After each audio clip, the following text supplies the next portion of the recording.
250 young men flying from Eye during 1944 and 1945 had been killed in their tours of duty. When the 70th anniversary celebrations of the D-Day invasion took place, it was realised that Eye did not have a war memorial dedicated to them. The 490th Bombing Group Memorial Project is a small community group formed to get this redressed and get one installed on the airfield. On a visit to East Anglia, and having never visited Eye, we saw the sign and turned down to the town and were amazed by what we found. Town centre was all closed off and village businesses were all joining in with the idea of recreating World War II in Eye, all as part of Eye Heritage Weekend.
I see you admiring my Bren.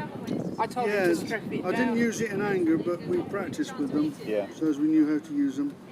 They lovely weapons to fire. Too accurate. They were. They're very accurate when They you were. fire these, but How can it be too accurate? That's an interesting it comment. doesn't move.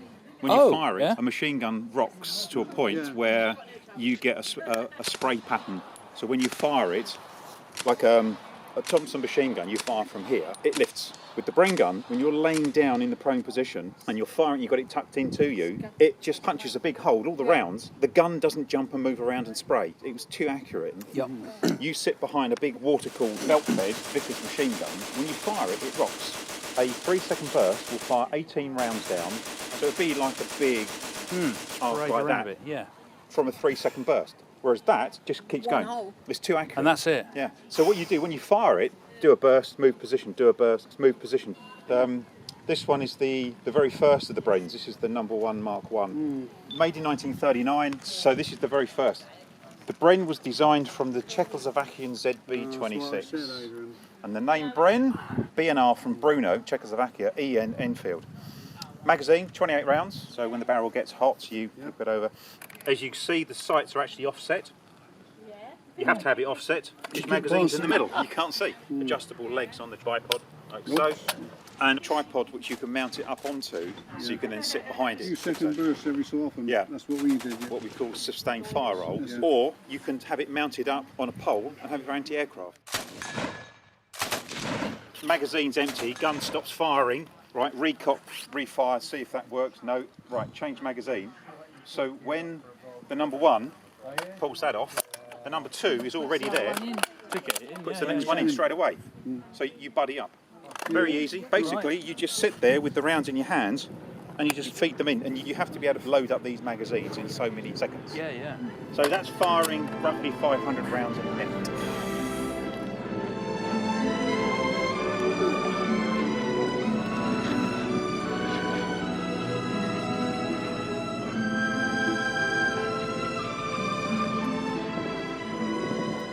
Flying officer, I believe?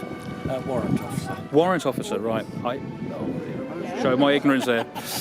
Oh dear. That's it. You hold the magazine, you can cause a jam. So pull you it hold off, it and rest it on your forearm, Yeah. like I so. heard you complain that they were horrible.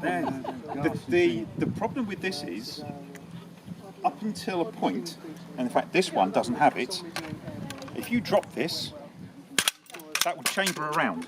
Yeah. It has no safety catch. So what's happened, the working parts have now come back, that will chamber around. So if you have a magazine in your weapon and you drop it, it would go off. That's right. So you often see soldiers, especially with this particular mark of Sten, before they went into action, the magazine will be out of their hand, and then when they're going into action, that's when they put it We in. always carried ours. Bang. The one that you had was probably the Mark II, which had a tube with holes in it and the barrel poking out. Yeah, longer barrel, certainly. Yeah. But this one was just a piece of steel that was pressed and rolled and then spot welded all along there, welded in here. It's just for mass production. Would you mind if I held that? It's a cheap and cheerful sweetheart. weapon. Thank you. Long time since you It's awful, isn't it? It's horrible. The metal was still sharp where it'd come out the factory and you'd cut your hands on it. Yeah. But it works. Well, it was supposed to be carnivorous. You could churn it round, take a piece off this one and put on the other one and so on. And the advantage was, the reason why we designed this was because we had captured thousands and thousands and thousands of 9mm rounds from the Italians when they surrendered in North Africa. So what are we going to do?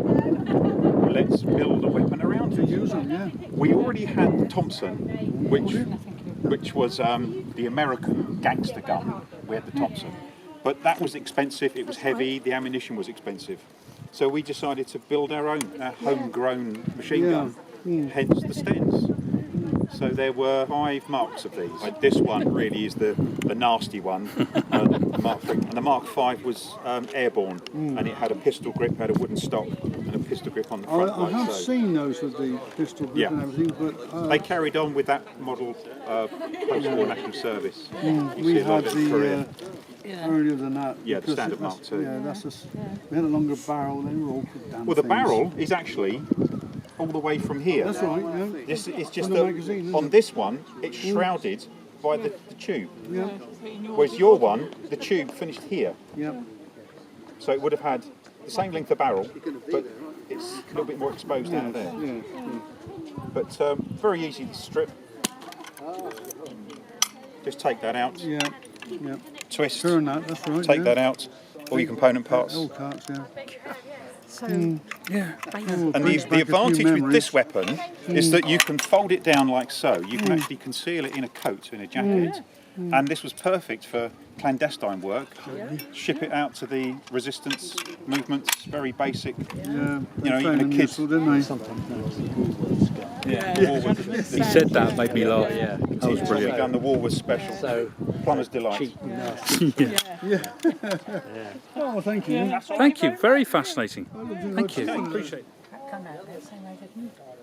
Yeah, Don't think about you it. do. Don't talk about it. But you said No. it would have been on your cardboard box, mine. No, mine was a kidney-shaped box. Was it?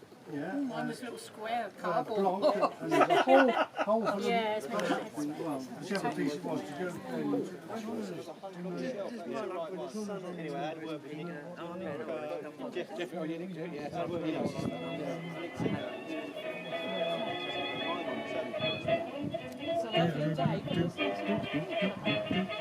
a bit far at the top. There is a slight difference. Oh yeah. Well, See enough to that. see, yeah.